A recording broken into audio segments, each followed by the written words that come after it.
Sejam muito bem-vindos a mais um episódio do nosso podcast Portugal Sem Filtro. E hoje nós vamos falar sobre um tema que eu acho extremamente importante. Como é a qualificação profissional aqui em Portugal? Gui, começa você? Vamos falar primeiro dos portugueses, moço, eu não apresentei, né? É bom. Para você que é novo bom. por aqui, esse senhor bonito, grisalho, com esse óculos preto, é meu marido, chama-se Gui Pacheco, e no Portugal Sem Filtro nós mostramos a nossa opinião sobre vários pontos da vida aqui em Portugal. E hoje a gente vai falar um pouco sobre a qualificação desse profissional, que é uma coisa que quando a gente chega aqui em Portugal, eu particularmente tomei um susto, eu fiquei impressionada quando eu cheguei aqui. Você também? Sim. Né? Os portugueses têm uma formação muito boa, muito sólida, né? Estou pensando aí já no nível superior. Até porque, por exemplo, o sistema educacional universitário, você tem o que eles chamam de mestrado integrado, né? Que você já faz o bacharelado, que seria o equivalente à graduação, mais o mestrado, normalmente cursos de 5 anos. Então, ele tem, vamos dizer, um preparo acadêmico muito grande, muito superior. O que falta muitas vezes para esse profissional é a experiência do dia a dia, né, numa empresa, numa indústria, enfim, num laboratório e tal. Isso é uma coisa, assim, por exemplo, né? Eu quero fazer dois comentários sobre isso que você falou. A primeira coisa que eu acho que é uma coisa assim, é uma dicotomia no Estado português, que é a pessoa vem, faz a escola pública, que é um investimento do Estado, né? As pessoas pagam seus impostos e os impostos voltam na educação, voltam na saúde, voltam numa série de coisas e a educação é uma delas. Então, você tem ali a pessoa que faz a vida inteira uma escola pública, depois ela vai para uma universidade que tem um custo. Quando a gente compara com a universidade nos Estados Unidos, é uma coisa assim que não tem nem parâmetro de comparação. Né? Por exemplo, para um residente, para um americano fazer, por exemplo, UCLA, ele vai pagar $40 mil por ano. Por ano. Aqui, um português, ele vai pagar para fazer Coimbra, 1.000 e poucos. Não, 700, dependendo, 700 euros por ano. Então, assim, a gente já tem uma diferença. Para vocês terem uma ideia, é isso. UCLA, 40 mil para residente e 76 para não residente. Então, o show nos Estados Unidos começa nesse patamar. Ou seja, ele faz a educação pública, ele vai fazer uma universidade pública que ele paga muito pouco, ela tem uma mega infraestrutura, esse cara fala inglês, só que ele faz a faculdade e faz o mestrado, ou seja, ele já sai um pouco mais velho. Sim. Certo? Sim. Aí, quando ele vai entrar no cargo 1 da área de atuação dele, né, o primeiro level, porque ele não tem background, não tem experiência para entrar num nível maior. Então, ele vai entrar no 1. Esse 1, a remuneração é 820 euros, 1.000 euros. Então, esse cara, olha, o nível 1 na Bélgica, o nível 1 em Amsterdã, o nível 1 em Londres, paga pelo menos vezes 2 ou mais. Então, o que ele faz? O Estado investiu nesse jovem a vida inteira, só que na hora dele devolver o dinheiro, ele vai buscar uma melhor condição de vida, obviamente, e aí ele vai embora. Então, você vê aí, e até que eu acho que é uma coisa impressionante, o português, ele é um povo que imigra, e o português que sai daqui, ele sai em busca de uma melhor condição, primeiramente profissional, porque condição de vida boa, ele tem aqui, ele tem qualidade de vida, ele tem sol, né? Mas ele vai buscar, ele vai atrás de dinheiro. Sim, ele vai atrás de uma posição melhor profissionalmente, de ganhar mais, de um reconhecimento profissional. Você concorda? Pode ser que até um dia volte já, eu acho que o sonho dele é voltar. Inclusive, o governo tem programas como Regressar, que é para trazer de volta os portugueses que emigraram. Né, com alguns benefícios para eles voltarem para Portugal. Mas mesmo assim, isso faz o quê? Você fica com uma lacuna, né, dentro do país. Gigante. Porque se esses profissionais portugueses vão para outros países da Europa e do mundo inteiro, quem é que vai suprir essa necessidade aqui dentro do país? Qualificada. Dessa mão de obra qualificada. E aí justifica-se a frase, né, do primeiro-ministro do Montenegro dizendo que ele busca a mão de obra qualificada. Porque a mão de obra qualificada local, ela vai embora. E aí o imigrante cai como uma luva. Sim, e existem vários vistos que propiciam a vinda desses profissionais qualificados. Então, eu acho que no longo prazo, isso é uma coisa que Portugal precisa ver. Porque, para mim, eu fiquei muito impressionada quando eu cheguei na formação desse profissional. O outro lado da moeda é o seguinte, esse mesmo profissional português, no Brasil, até somos 220 milhões, criados num sistema, numa condição de vida, porque no Brasil a gente luta muito desde o dia que a gente nasce. Mesmo as pessoas com uma condição de vida, mesmo as pessoas ricas, elas têm que lutar para se manterem ricas, para conhecerem. É uma luta eterna no Brasil. Então, a gente começa a trabalhar desde cedo. Eu lembro, eu com 15 anos, nas minhas férias, eu ia fazer freela numa loja para vender. Eu com 17 anos, eu estava trabalhando. Eu falei, um profissional que eu nunca vi aqui, que é uma coisa muito louca, né? Eu trabalhava no banco, eu já tinha entrado no banco, eu entrei no Chase Manhattan, eu fazia faculdade de noite e trabalhava o dia inteiro. Isso é o always on do brasileiro. Até o brasileiro com uma boa condição, ele estuda de noite ou de dia, uma parte, mas ele trabalha. Você não vê isso aqui, né? Faculdade à noite. Nunca vi isso aqui, não sei nem se tem em Portugal. Então, mas no Brasil é normal isso, quer dizer, as pessoas que trabalham o dia inteiro vão estudar à noite para poder completar sua formação, para completar a faculdade. Eu mesmo fiz isso. Olha só, eu também sou um exemplo disso. Eu também. Eu sou um exemplo disso porque é o seguinte, eu comecei a dar aula quando eu tinha 20 anos de idade. Gente. Século passado mesmo. Século passado.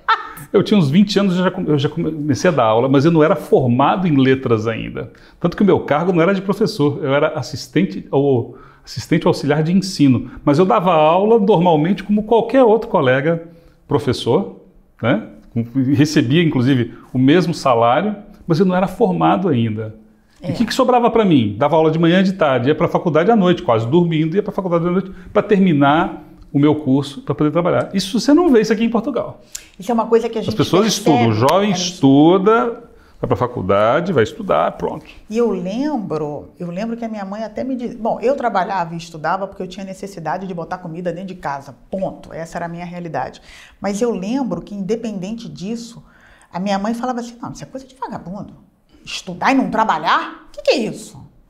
Eu lembro que eu cresci com essa cultura, então eu olho aqui o jovem, ele não trabalha, ele só estuda, eu acho isso tão esquisito.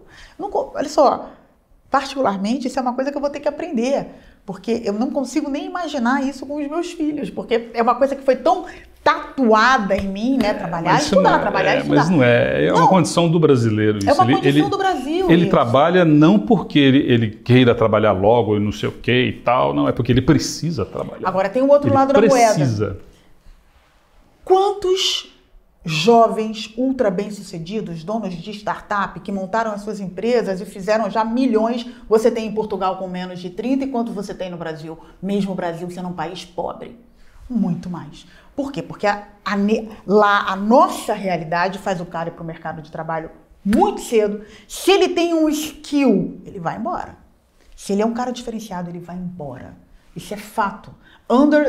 Abaixo de 30, você tem muitos brasileiros que montaram suas startups, que venderam suas startups e já fizeram muito dinheiro. E não necessariamente tem a formação.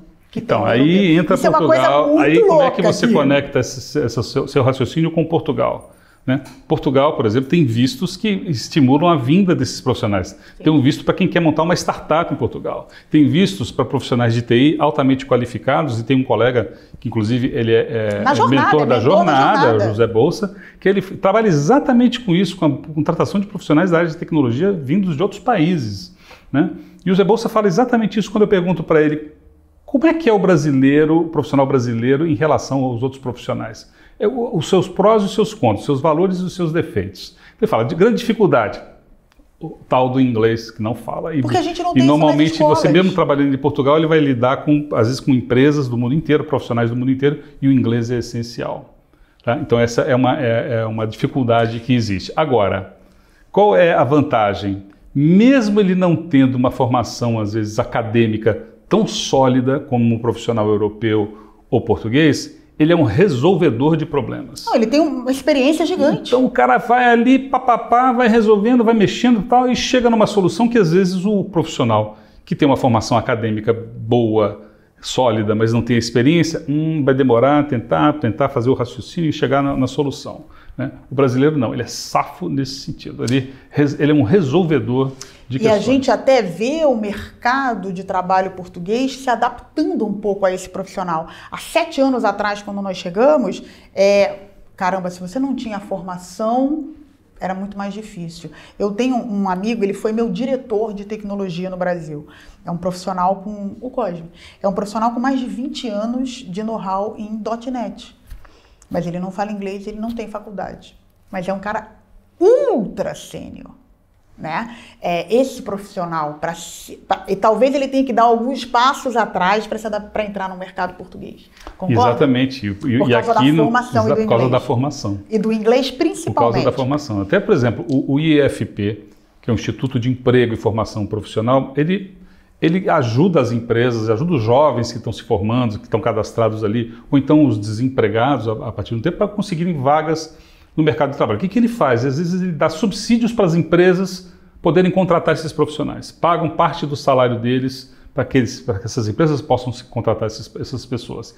E com que base que o IEFP vai remunerar as empresas que vão contratar esses profissionais? Com base no quê? No nível de graduação que ele tem. Se ele tem a graduação, se ele tem só o ensino médio, o secundário, vai pagar X. Se ele já tiver a graduação, vai pagar Y. Se tiver um mestrado, vai pagar Z. Se tiver já um doutorado, vai pagar mais ainda. Então, assim, a remuneração vai de acordo não com a experiência do cara, ou se o cara é bom ou se não é bom, já vai de acordo com o nível de escolaridade que ele tem. Isso é uma diferença então, que a gente percebe. A importância que se dá a isso. A escolaridade aqui. É muito interessante. Eu entrevisto as pessoas aqui para a empresa e vejo muito isso. Profissionais com 25 anos, com uma super formação, que falam 2 idiomas, às vezes 3 idiomas, com mestrado, mas quantos anos de experiência? Você já trabalhou? Não. Ele não tem muito isso aqui, pelo menos eu não percebo isso no mercado.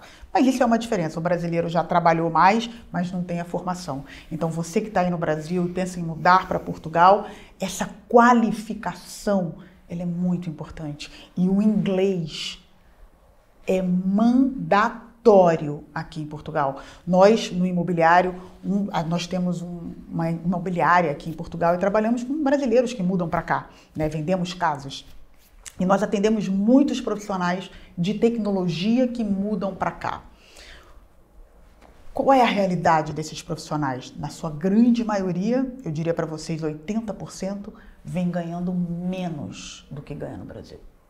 Ganha menos do que ganha no Brasil. Portugal vai dar para ele o quê? Um poder de compra maior, mas vai dar a segurança. Então você vê assim, o português que está aqui, ele vai embora em busca de melhores condições salariais. O brasileiro que está lá vem para cá para ganhar menos, mas vem em busca de quê? De mais qualidade de vida. É muito engraçado, né? Porque são buscas diferentes. O que faz dos dois povos, o português e o brasileiro, imigrantes. E agora, depois da pandemia, gente, o mundo cada um num canto, né? Uma coisa impressionante. Eu estou fazendo aula de inglês, que meu inglês estava ficando meio macarrônico. É muito interessante. Eu conversei com vários professores, cada um num lugar do mundo. Uma coisa muito louca isso, né? Mas enfim, queridos, a ideia era fazer para vocês um overview sobre o mercado de trabalho aqui em Portugal, o mercado de profissionais qualificados aqui, o quanto você está aí no Brasil, o quanto a tua base de trabalho, a tua experiência é importante, mas olha, você vai ter que dar um temperinho aí com o inglês, se você não tem a faculdade, fazer a faculdade, porque isso vai te ajudar muito a crescer aqui em Portugal, certo? É isso aí. É isso aí, queridos. Um beijo grande e até o próximo podcast do Portugal Sem Filtro.